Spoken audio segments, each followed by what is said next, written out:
Aujourd'hui, place à l'élégance perpétuelle.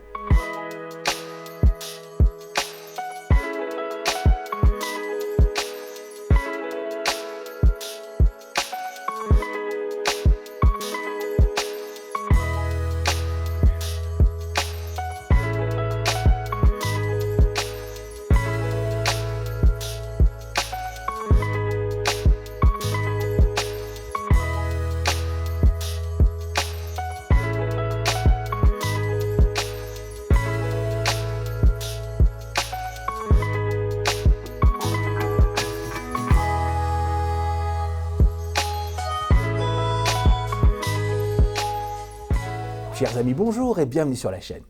Alors on va parler de la marque Lobini.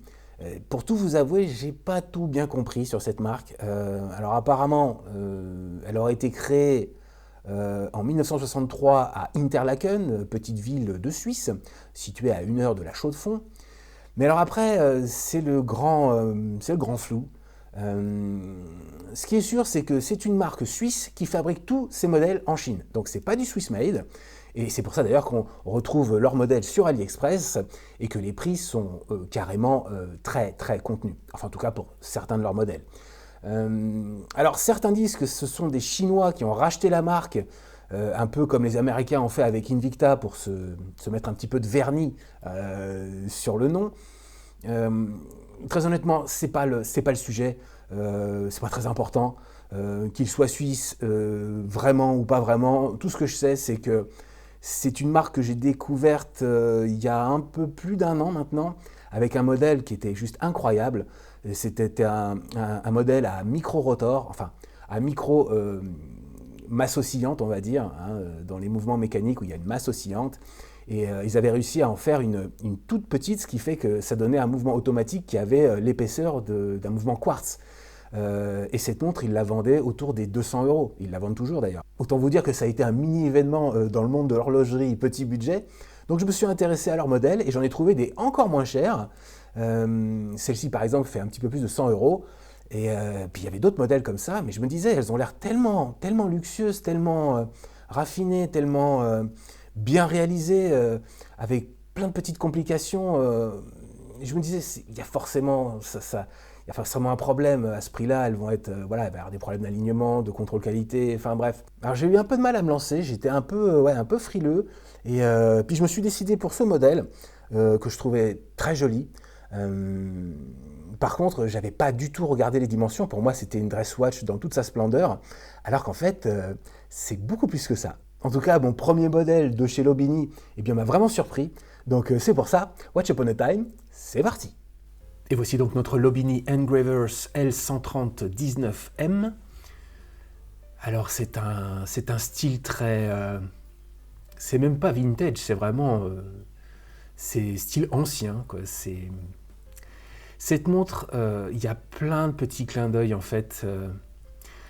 Ouais, à des moments, ça rappelle vraiment le tout début de l'horlogerie avec... on va voir aussi les dimensions, mais il y a des petites choses de montre à gousset là-dedans. Il y a vraiment plein de détails. C'est spécial. Franchement, pour être honnête, c'est vraiment une montre à part dans ma collection. J'ai comme ça des boîtes où je range mes montres. Disons que j'ai une boîte, c'est la collection, vraiment, c'est sûr. J'ai une boîte, ça, je vais les revendre. Et il y a une boîte où je ne sais pas trop, en fait. C'est souvent voilà, des designs particuliers, des codes couleurs qui sont un peu improbables parfois. Et je ne sais pas si je les garde ou si je les vends. Disons qu'il y a quelque chose qui me plaît, mais c'est pas toujours évident de les avoir au poignet. Et celle-ci en fait partie. Alors je vais vous raconter une petite histoire, une vraie anecdote de collectionneur. Et d'ailleurs, c'est quelque chose qui arrive assez fréquemment. Eh bien, en fait, chez Lobini, de tout ce que j'ai pu voir un peu à droite à gauche, quel que soit le modèle, tout le monde se plaint un peu de ce bracelet. Cette boucle déployante, très honnêtement, c'est vrai que c'est pas ce qu'on préfère parce que c'est très épais, vous voyez, quand on l'a sur le poignet, c'est pas très joli, même si elle est de qualité, hein, elle est siglée. Alors le cuir, très honnêtement, ils disent que c'est bon, du vrai cuir de vache. J'ai envie de dire, si c'est pour en faire ça, pauvre animal, parce que il est très dur. Franchement, il est... Ouais, c'est pas souple du tout. Il sent pas vraiment le cuir, il sent plus, entre guillemets, la colle qu'autre chose. Donc, moi, on me dirait c'est 2 feuilles de cuir et du plastique en dessous. Bah, je le croirais, pourtant, ça n'a pas l'air d'être le cas. Mais et en plus, cette finition comme ça, un peu vernie, un peu brillante, c'est pas très joli en fait. Donc, ce que font la plupart des gens, eh bien en fait, ils enlèvent le bracelet. Et ça arrive assez souvent. Vous changez le bracelet et bah, ça change carrément la montre. C'est vraiment marrant. Alors, justement, pour la petite histoire, j'avais acheté ce bracelet il y a des années. Un bracelet, tout ce qu'il y a de plus basique, hein, pas cher. Enfin bref, il est en espèce de suédine comme ça. Mais il est très épais. La couleur, comme ça, un peu brun, qui vire un peu au orange presque, j'ai envie de dire. Donc c'est très particulier comme couleur. Mais bon, voilà, j'aime bien acheter des bracelets de temps en temps. Et ce bracelet, j'ai essayé de le placer, entre guillemets, sur plein de modèles différents, et ça ne marchait jamais. Soit c'est la couleur, soit c'est l'épaisseur. Pourtant, c'est du 20 mm, mais en fait, il marchait sur rien, quoi. Et il était là, comme ça, pendant quelques années, à attendre son heure, si je puis dire. Et ben voilà, son heure est arrivée. Car, comme je vous l'ai dit, cette montre, je ne savais pas si j'allais la garder. C'est particulier à porter, mais je trouvais que la complication de calendrier perpétuel, c'est assez sympa. Donc voilà, je savais que j'allais faire une vidéo dessus. Donc elle aussi, elle attendait sagement. Mais comme vous le savez, pour vous faire une bonne vidéo, bien moi, les montres, je ne les porte pas juste 2 jours avant de tourner. Non, je les ai au poignet, je les teste dans une configuration de vie normale, on va dire. Évidemment, hein, celle-ci, je ne l'ai pas emmenée à la plage ou faire du sport, mais ce que je veux dire, c'est que j'aime vous parler d'une montre que je connais. C'est pour moi un gage d'honnêteté, bien sûr, mais c'est surtout très, très utile, parce que ce que je vois comme qualité et comme défaut, c'est pas en l'apportant de temps en temps, entre guillemets, si on l'a pas connu, cette montre, on peut pas vraiment bien en parler, je trouve. Il y a des montres, c'est tout de suite évident, on voit tout de suite les avantages et les inconvénients, mais sur des montres comme ça, c'est très particulier, donc je me suis un peu, pas forcé, mais c'est vrai qu'à porter comme ça régulièrement pendant quelques temps, c'est spécial, on va dire. Et donc comme j'ai porté la montre assez fréquemment, le bracelet s'est tout de suite montré pas à la hauteur de la montre. Je le trouve pas très pratique au quotidien, il est pas très esthétique, pas très confortable, donc j'accrochais pas du tout. Donc j'ai tapé dans ma petite collection de bracelets. Et oui, souvent collection de montres rime avec collection de bracelets.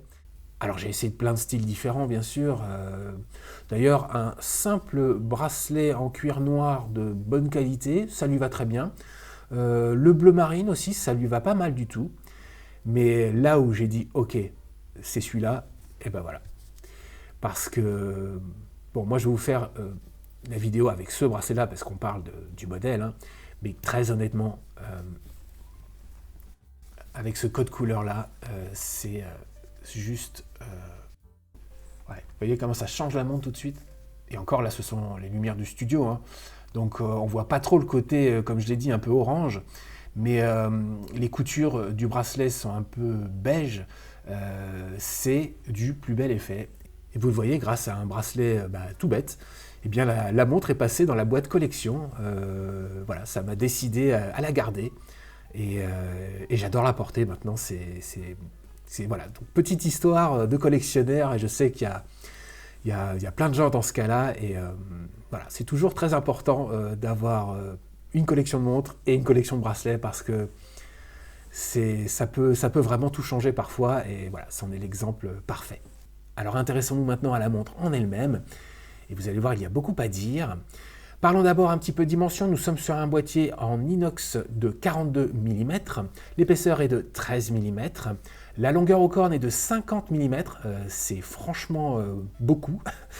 L'entrecorne, lui, est de 20 mm, le poids est de 85 grammes. Le verre est un verre saphir bombé. Alors, il n'y a pas d'anti-reflet, par contre, le revêtement saphir est vraiment de qualité, assez épais. La résistance à l'eau est de 50 mètres. On voit que le fond de boîte est un fond de boîte d'exhibition et qu'il est vissé par des vis. La couronne et les poussoirs, bien sûr, ne sont pas vissés. Donc 50 mètres, c'est assez drôle d'ailleurs parce que dans la description de la montre, ils disent que 50 mètres, c'est OK pour aller nager. Pas du tout. Franchement, ne le faites pas, jamais. 50 mètres, c'est maximum une douche. Et de toute façon, ne prenez jamais de douche avec les montres. C'est un petit conseil que je vous donne parce que l'eau chaude, c'est jamais très bon. 50 mètres, c'est, je sais pas moi, si jamais elle tombe dans la baignoire, vous la reprenez tout de suite, la montre, elle est sauvée. Mais non, nagez certainement pas. Alors après, attention, hein, c'est le descriptif, on va dire, du magasin sur AliExpress. Hein. Je ne sais pas si sur le site officiel de Lobini, ils font la même erreur, mais en tout cas, voilà, 50 mètres, ça n'est certainement pas pour aller barboter dans l'eau. Comme je l'ai dit, les poussoirs et la couronne ne sont pas vissés, et ils ne sont pas siglés non plus, ça c'est un petit peu dommage. Le boîtier, lui, est tout en poly brillant. Ce que j'aime bien, ce sont ces espèces de fausses vis, là. C'est franchement sympa, c'est un petit détail qui rend la montre encore plus old school, on va dire, mais c'est très sympa. Donc oui, je le disais, le boîtier, eh bien, on a cette espèce de fausse lunette ici, un petit côté capsule comme ça, posé sur le boîtier. Bah, ça donne une arête, ça joue avec la lumière, c'est plutôt sympa. Alors on voit que je l'ai déjà rayé, bravo Chris. C'est toujours l'erreur éternelle que je fais à chaque fois, c'est de poser la montre sur la tranche, voilà, sur la table de nuit. Je le sais pourtant, hein, ouais, c'est vraiment une mauvaise habitude que j'ai et il faut vraiment que j'arrête parce que voilà, ça sert à rien de rayer les boîtiers alors qu'on pourrait largement éviter ça. Mais en tout cas, bon, je pense que ça peut se repolir sans problème. Alors maintenant, détaillons ce cadran, véritable star du show. Alors avant de parler du calendrier perpétuel, eh bien on remarque ce fond de cadran satiné. Ça donne un petit effet texturé, c'est vraiment pas mal du tout. J'aime beaucoup, c'est pas trop ni trop peu, c'est juste parfait. On remarque aussi ces deux guichets de date qui sont facettés et je peux vous assurer que aussi bien au niveau du jour que de la date, tout est parfaitement centré dans les guichets. Ça, c'est une attention que j'apprécie tout particulièrement, vous le savez. On remarque ici Lobini et ici le mot engravers. Alors, engravers, ça veut dire les graveurs, les ciseleurs, les tailleurs. Donc, ouais, un peu bizarre comme nom, mais pourquoi pas. On remarque aussi eh bien, ces fameux chiffres arabes style Breguet. On appelle ça comme ça, et c'est très très beau, très élégant. Alors ils sont dorés, tout comme les aiguilles, hein, même les aiguilles du sous-cadran hein, sont dorées. Et au niveau des sous-cadrans, justement, eh bien, on remarque ce petit cercle central qui donne un petit peu de relief. Car tout autour ici, eh bien, ce sont des cercles concentriques. Alors on pourrait croire à du soleillage, mais très honnêtement, non, il n'y a pas vraiment d'effet soleillage, ou s'il y est, il est extrêmement léger. On remarque aussi ces petits détails rouges, le 24, le mois de décembre, le L majuscule et le 60 ici. Ça par contre, je suis moins fan, je trouve que c'était pas nécessaire, mais il y en a qui vont aimer parce que ça réveille un petit peu le cadran, mais le côté rouge, je sais pas. Ouais, c'est pas dramatique, ça gâche pas la montre évidemment, hein, soyons clairs, mais le rouge, ça a un petit côté un peu sport. Ouais, je trouve que s'ils avaient tout laissé noir, ça aurait peut-être été un peu triste aussi, donc bon, c'est un choix comme un autre, mais la couleur, ouais, ça je suis moins fan. On note aussi cette petite échelle de graduation imprimée, qui est très discrète, très jolie, parce que, on va pas se mentir, le cadran est quand même très chargé. Alors justement, elle existe bien sûr en plein de versions différentes, hein, mais celle-ci c'est la plus style ancien, on va dire. Et je trouve que moi j'adore hein, quand on a le boîtier acier et les aiguilles ou le lettrage doré. Je trouve que c'est vraiment très très très élégant. D'ailleurs, doré, franchement, on part plus sur de l'or rose, hein. C'est vraiment plus rose gold que vraiment doré. Alors évidemment, en pleine lumière, ça fait doré, évidemment, mais quand même, on est plus sur de l'or rose, je trouve. Alors comment ne pas parler de ces aiguilles, qui sont juste magnifiques, très délicates. Alors on appelle ça des aiguilles feuilles. C'est un style d'aiguille qu'on voit pas souvent, très honnêtement. Et c'est un très bon choix parce que ouais, ça donne un style très particulier au cadran. Alors ce que j'adore aussi, bien, c'est le 12 et le 6 ici, qui sont découpés, hein, donc ils auraient pu ne pas le mettre, parce que ici le 6 c'est assez, on va dire, ridicule, mais ça fait tout le charme en fait. Ils sont allés très très loin, hein, franchement. Ouais, il y a aussi le côté cerclage ici, doré, sur ces deux sous-cadrans, qu'on ne retrouve pas au niveau des guichets de date et au niveau du compteur d'année. Là aussi, ils auraient pu faire un cerclage ici, ils auraient pu faire un encadrement doré, mais non, ils ne l'ont pas fait. Je pense pour ne pas surcharger, donc tout marche bien. Franchement, ça pourrait être trop chargé, mais non, ils ont réussi à... Alors, évidemment, hein, c'est ce code couleur-là. Je n'ai pas eu les autres versions en main, donc je ne peux pas trop vous dire, mais allez voir, hein, je pense quand même qu'elles sont toutes très jolies. Là-dessus, voilà, on peut un peu choisir les yeux fermés, j'ai envie de dire. Alors bien sûr, on va parler de ce qu'est un calendrier perpétuel. Eh bien, c'est une complication qui doit contenir la date, le jour, le mois et l'année, enfin, le compteur d'année bissextile. Et normalement, il devrait y avoir la phase de lune en plus, qui ici a été remplacée par un compteur des 24 heures. Alors évidemment, si on avait la phase de lune, eh bien, ça ne serait pas le même prix, parce que c'est pas n'importe quel mouvement qui peut avoir toutes les complications ensemble. Et d'ailleurs, à l'intérieur de ce boîtier, eh bien, on retrouve un mouvement assez mystérieux, puisqu'il ne précise que la marque du mouvement. Donc c'est un Seagull à 28 rubis. Alors pour ceux qui l'ignorent, eh bien, un rubis, c'est une petite pierre qui sert à limiter les frottements de certains composants du mécanisme. S'il n'y avait pas ces petites pierres, eh bien, les mouvements s'useraient beaucoup trop vite et perdraient en efficacité assez rapidement. Donc un rugby, c'est très important, et plus on en a, plus le mouvement est censé être de qualité, on va dire. Alors pour info, bien, un Seiko NH35 par exemple contient de mémoire, je crois, 24 rubis. Celui-ci en contient 28. Alors peut-être que c'est un mouvement qui a été développé uniquement pour cette montre, ou en tout cas pour la marque. Donc je pense qu'ils n'ont peut-être pas besoin de baptiser, d'avoir une référence sur le modèle, puisque peut-être qu'ils ne le vendent qu'à Lobini. Alors moi j'ai mesuré la montre à plus 8 secondes par jour, c'est tout à fait acceptable. Donc ça a l'air d'être un très bon mouvement. En tout cas moi j'ai aucun problème avec. Bon après la montre, je vous dis, hein, moi je l'ai depuis à peu près un an. Mais donc je ne peux pas vraiment trouver d'infos sur si les gens sont contents ou pas de ce mouvement. En tout cas, moi, j'ai pas à me plaindre. Ce que j'aime bien aussi, c'est que on a l'impression que le cadran est un peu bombé, parce qu'il y a une petite zone d'ombre à chaque fois qui se dégage selon où la lumière tape, mais pas du tout, hein. Alors inutile de préciser aussi qu'il n'y a aucune luminescence évidemment sur cette montre. Mais bon, ça on va pas lui en vouloir. Ce que j'aime bien aussi, c'est automatique, ça c'est assez sympa.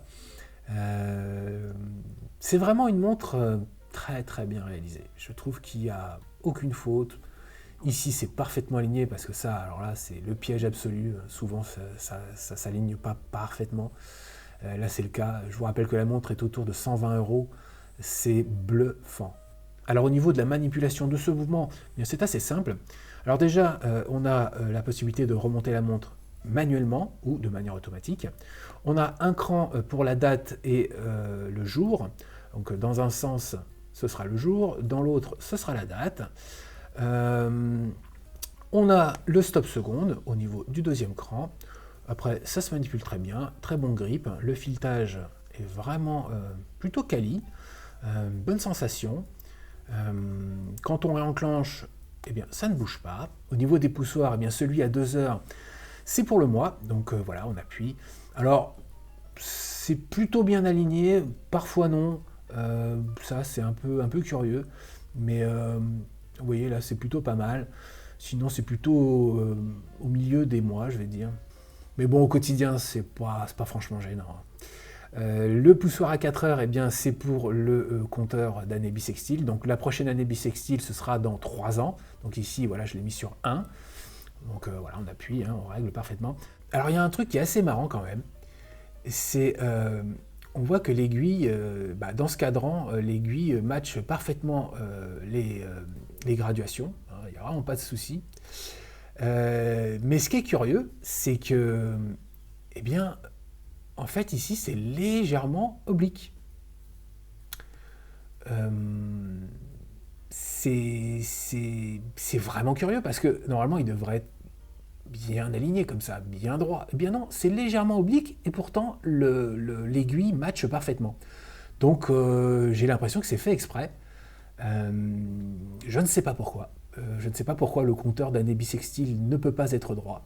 Là-dessus, ça vient peut-être du mouvement. Je n'ai pas l'explication, mais en tout cas, ça matche parfaitement en oblique.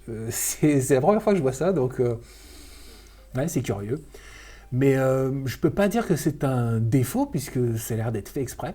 Au niveau du cadran mensuel, j'avoue que bon, le fait que l'aiguille ne matche pas parfaitement à chaque fois, c'est peut-être le seul tout petit défaut de la montre. Voilà, s'il fallait en trouver un, je rappelle que c'est une montre très abordable au niveau prix pour ce qu'elle propose, donc il allait forcément y avoir un tout petit quelque chose, mais c'est franchement rien comparé à la beauté, la qualité de cette montre, franchement. Et voici ce que ça donne sur mon poignet. Alors autant je la trouve magnifique, autant elle est quand même assez massive. Bon, déjà la largeur du cadran, bien, ça se remarque, on va dire. Et aussi l'épaisseur, 13 mm, c'est assez épais. Alors par contre, on voit que les cornes ici sont très ramassées et franchement, ils n'avaient pas le choix parce qu'on est déjà à 50 mm et ça prend toute la largeur de mon poignet. Moi, j'ai un poignet qui fait 17 cm, donc à vous de voir. Ce ne sera pas pour tous les poignets, franchement. Ou alors, il faut vraiment aimer le style ancien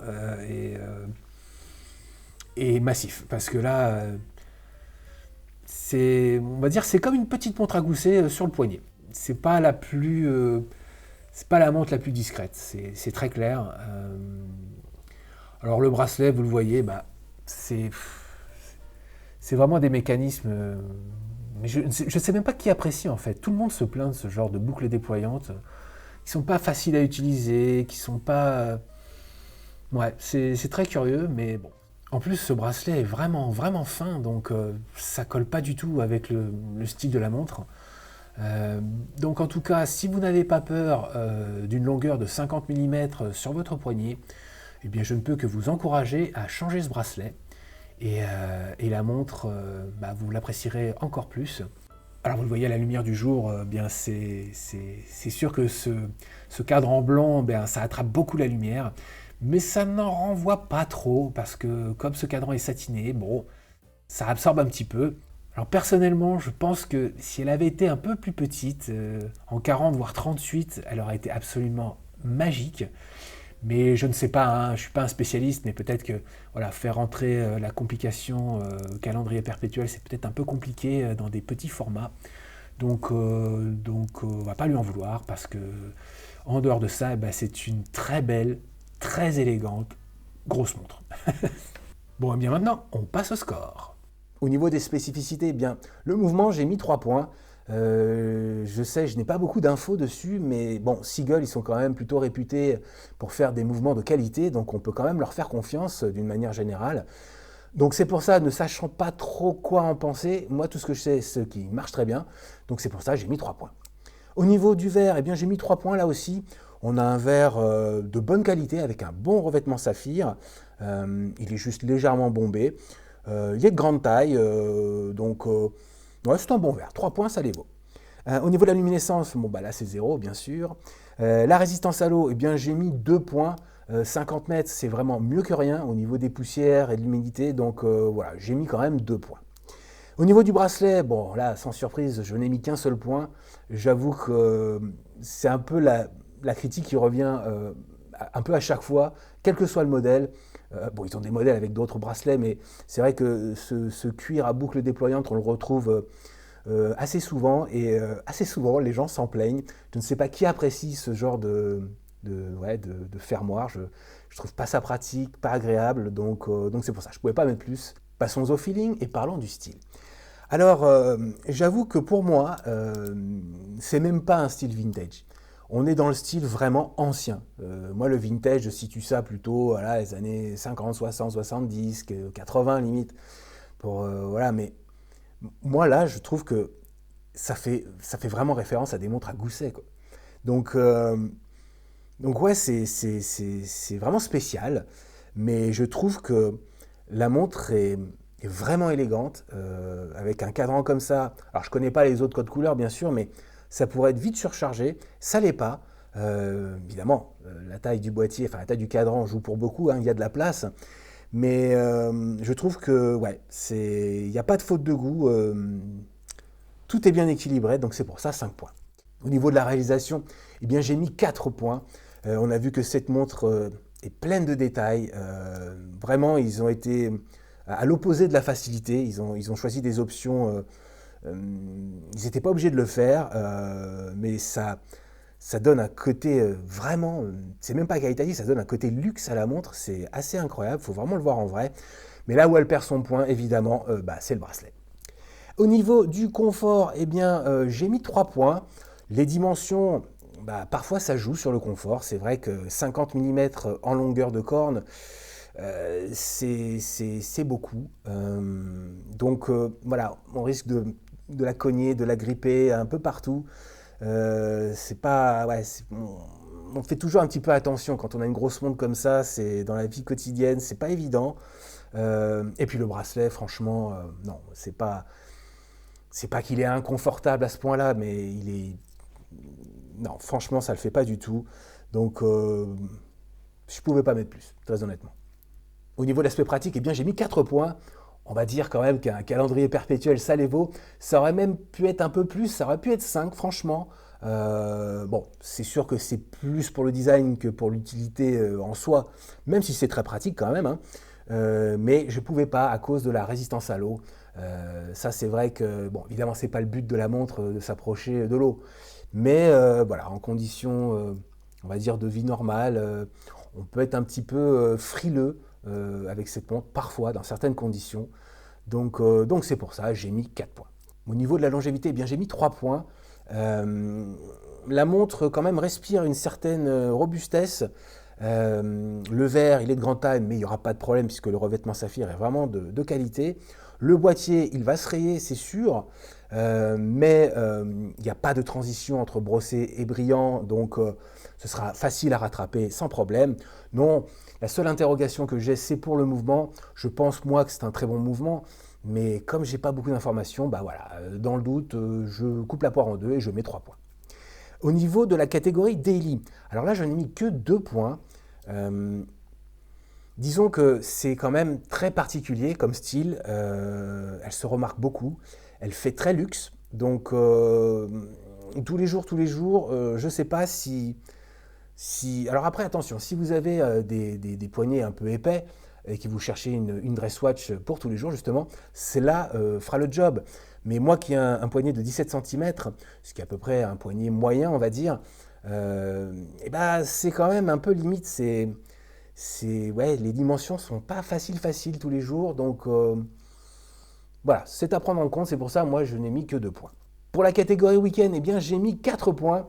Évidemment, on n'ira pas faire son sport avec, mais quand même, c'est un vrai plaisir de la porter. Voilà, en tenue un peu décontractée ou chic.